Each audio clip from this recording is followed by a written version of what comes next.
أعوذ بالله من الشيطان الرجيم بسم الله الرحمن الرحيم رب اشرح لي صدري ويسر لي أمري واحلل عقدة من لساني يفقهوا قولي ربي زدني علما. Assalamu alaikum. This is Qari Muhammad Qasim Ilmi from Al-Furqan Hakeem Academy, Lahore, Pakistan. My dear viewers, my dear students, and my dear respected teachers, those who want to teach the Holy Quran all over the world in English or Urdu, so this video would be very useful for them, and you will extract the hidden wisdom and knowledge and the power of a knowledge, inshallah, and you will learn the techniques, tricks, tips, and the way of teaching, inshallah. Please share this video on Instagram, Twitter, LinkedIn, WhatsApp, and Facebook as much as you can. My dear students, today inshallah we will tell you that how to perform Salah, Namaz, and its method, and I will tell you and show you with the pictures, inshallah, the correct method of Salah. Today I'm going to tell you perform Salah correctly. Okay, what is the correct method and the procedure? So watch this video completely. Perform Salah correctly when you begin the Salah. Number 1, make niyyah or intention in your heart to the effect that you are offering such and such Salah. It is not necessary to say the words or the niyyah verbally, right? Is it clear?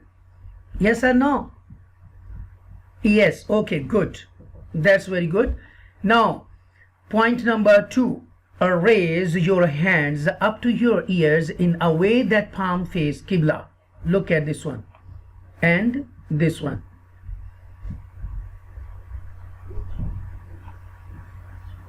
And the end of the thumb either touch the lobes of the ears or come parallel to them.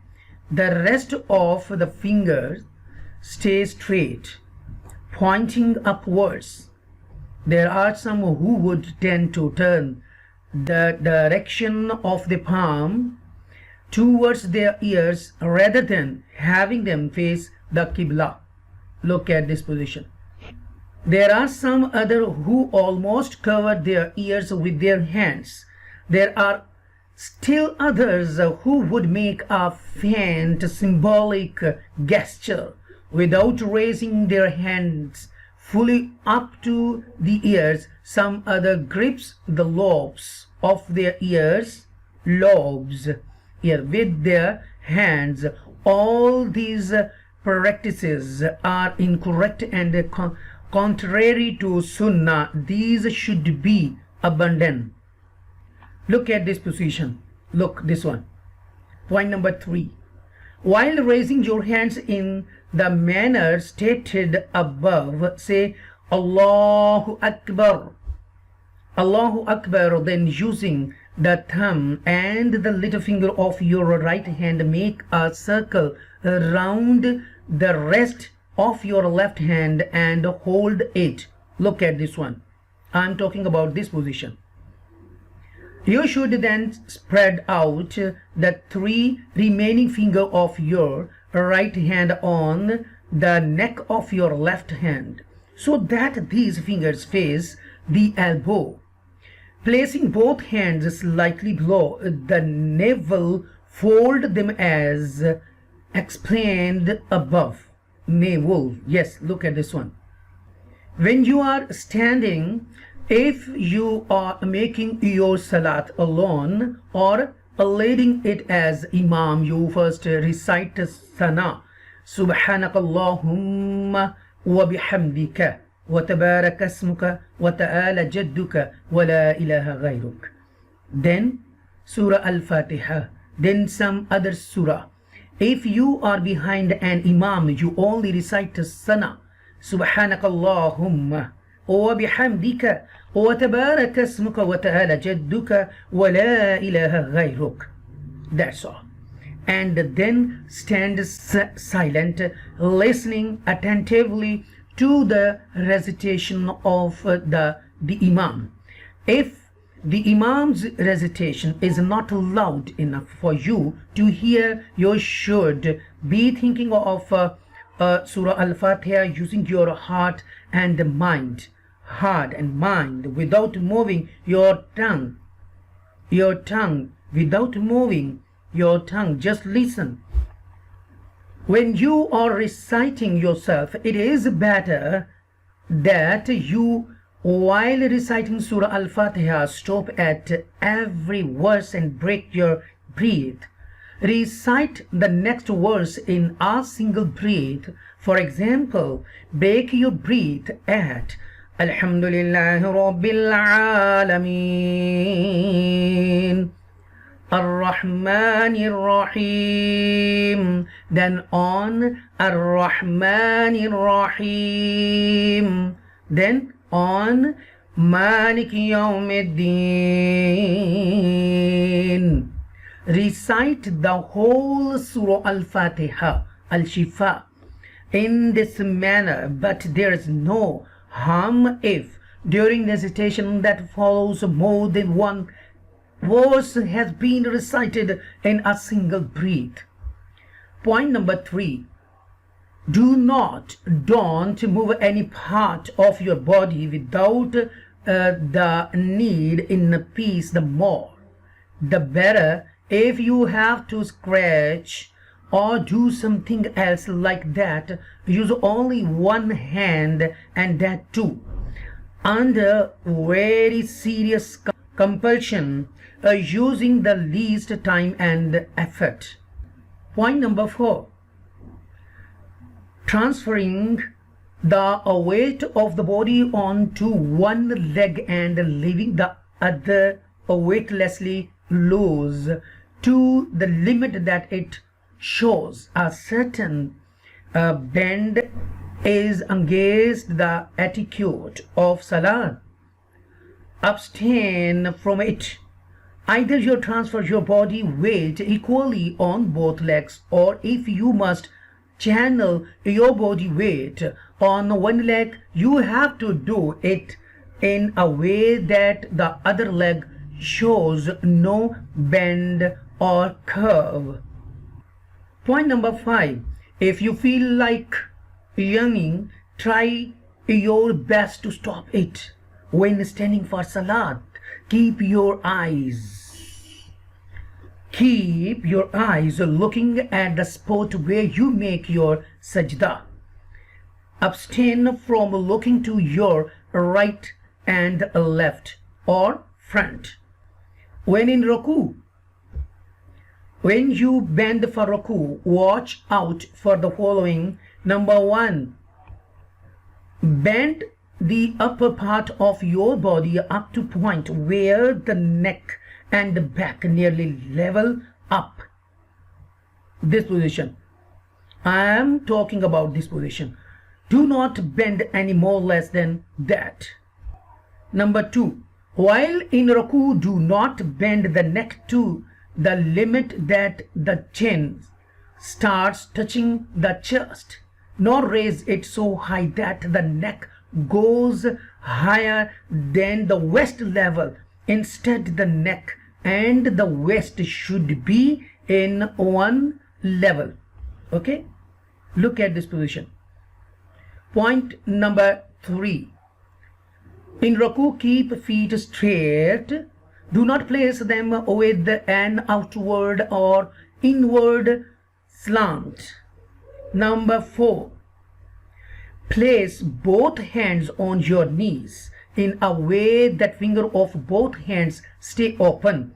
In other words, there should be space between every 2 fingers. When you thus go on to hold the right knee with your right hand and left knee with your left hand. Number 5. In the state of Ruku, rests and arms should remain stretched straight. They should not bend, curve or sag. Number 6. Stay in Ruku at least for a time during which Subhana Rabbiyal Azim, Subhana Rabbiyal Azim could be said 3 times calmly and comfortably. Point number 7. Stay in Ruku. The eyes should be looking towards the feet. Point number 8. Body weight should be evenly distributed on both feet and both knees should be parallel to each other. Returning to the standing position from Ruku. Point number 1.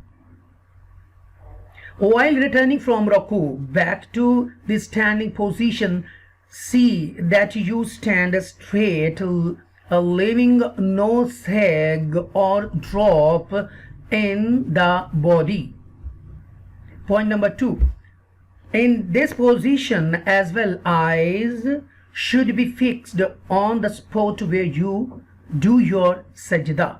Okay, this one, like this. Eyes should be fixed on the spot where you do your sajda. This one. Look at this one. Yes. There are those who simply make a gesture of rising from the Ruku instead of rising fully and standing upright when it is time to do so, and who in that very state when their body is still bent downwards go on their sajda. For them it becomes obligatory that they make their salat all over again. Therefore abstain from it very firmly. Unless you make sure about position, do not go for sajda. When bowing down for sajda, remember the following method when bowing down for sajda. Point number 1. This one. Bending the knees first of all, take them towards the prayer floor in a way that the chest does not lean forward, or when the knees having already been rested on the floor, the chest should then be lowered down. Point number 2. Until such time that the knees have come to rest against the floor, abstain as far as possible from bending or lowering the upper part of the body. These days, negligence in observing this particular rule of etiquette while getting ready to go for sajda has become very common. Many people would lower down their chest right from the start and go on to do their sajda. But the correct method is what has been stated in number 1 and number 2 above. Unless it be for a valid reason, this method should not be bypassed. Point number 3. After having rested your knees on the floor, place your hands first, then the tip of the nose, then the forehead. In sajda, look this position. Look at this position. Number 1. While in sajda, keep your head in between your 2 hands in a way the ends of the 2 thumbs become parallel to the ear lobes. This one, this position. Point number 2. In sajda, fingers on both hands should remain close together. That is, the fingers should adjacent to each other, leaving no space in between them. Look this position, this one, this one. Point number 3, the direction of the fingers should be towards the Qibla. Point number 4, the elbows should stay raised off the floor. It is not correct to rest the elbows on the floor. Point number 5, both arms should stay apart from armpits and sides. Never keep them tucked in. Point number 6, do not at the same time poke your elbows far out to your right and left, causing discomfort to those making salah next to you. Point number 7, the thighs should not come in contact with the stomach wall. The stomach and the thigh should stay apart. Point number 8, during the entire sajda, the nose tip should continue to rest on the floor. Number 9, both feet should be placed upright on the floor with heels showing on top and all fingers turned flat on the floor in the direction of the Qibla. Those who cannot turn all their fingers because of the physical formation of the feet, they will still do well to turn them as much as they can. It is not correct to place the fingers vertically on the floor just for no valid reason. Point number 10, be careful that your feet do not left off the floor during sajda. Some people would do their sajda while none of the fingers on their feet comes to rest on the floor even for a moment. This way, the obligation on sajda is not liquidated at all, and as a result the salat too becomes invalid. Be very particular in abstaining from this error. Point number 11, in the stage of sajda, the least time you can give yourself should be sufficient enough to say Subhana Rabbiyal A'la, Subhana Rabbiyal A'la, Yal A'la 3 times, calmly and comfortably. Raising the forehead immediately after having rested on the floor is prohibited in between the 2 sajdas. Okay, look at this position. Number 1, raising from the first sajda, sit up straight on the arms calmly and comfortably. Then go for the second sajda.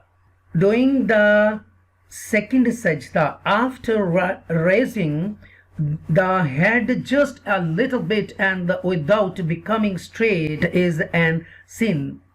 If one does it like that, it becomes obligatory that the salat be made all over again. Point number 2, spread out the left foot like the blade of a hockey. Look at this one, blade of a hockey stick, and sit on it. Let the right foot stand vertically with the fingers turned towards the Qibla. Some people let both feet remain in upright position and sit on the heels. This method is not correct. Point number 3, while sitting, both hands should be placed on the thigh, but fingers should not taper down onto the knees. Instead, the far ends of the fingers tips should reach only as far as the beginning edge of the knee. While sitting, let your eyes be on the lap. Point number 4. The second sajda and rising from it. Number 1. Go on to do your second sajda in the same manner by first placing both hands on the floor, then the nose tip, then the forehead. Point number 2. The complete form of sajda should be the same as mentioned in connection with the first sajda. Point number 3. When raising from a sajda, first raise the forehead off the floor, then the nose tip, then the hands, and then the knees. Point number 4. While raising it, it's better not to learn first part of the floor. However, should it be difficult to get up from the floor because of body weight, sickness of old age, making use of the floor for sport is also permissible. Point number 5. After you have rising back to your standing position, recite Bismillahirrahmanirrahim before Surah Al-Fatihah in the beginning of Rak'ah in Qaida. Number 1. The method of sitting in a Qaida shall be the same as mentioned in connection with the method of sitting between sajdas. Number 2. When you reach Ashhadu an la ilaha illallah, while reciting the raised at-tahiyyatu, the shahada finger, the forefinger or the index finger with a pointing motion, and let it fall back.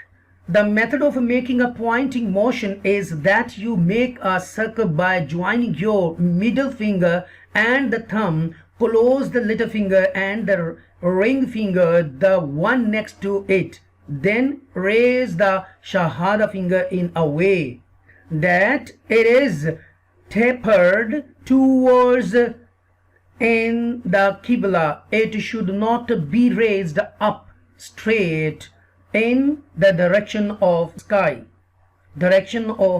sky. Number 4. However, lower the shahada finger while saying illallahu, but retain right through the end the initial formation of the rest of the fingers you already had when making the pointing motion. When turning for salam. Number 1. When turning for salam on both sides, you should turn your neck, this one, just enough that your cheeks become visible to the person sitting behind you. Number 2. When turning for salam, eyes should be towards the shoulders. Assalamu alaikum wa rahmatullah. Assalamu alaikum wa rahmatullah. Alright? Your eyes should be towards the shoulders.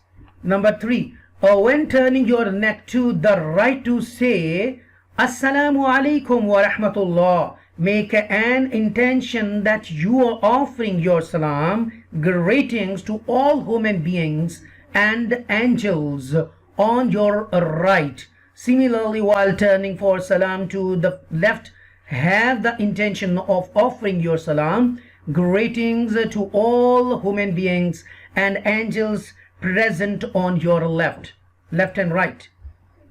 Just first write Assalamu alaikum. This is my right side. Assalamu alaikum wa rahmatullah. Okay, then left. The method of dua.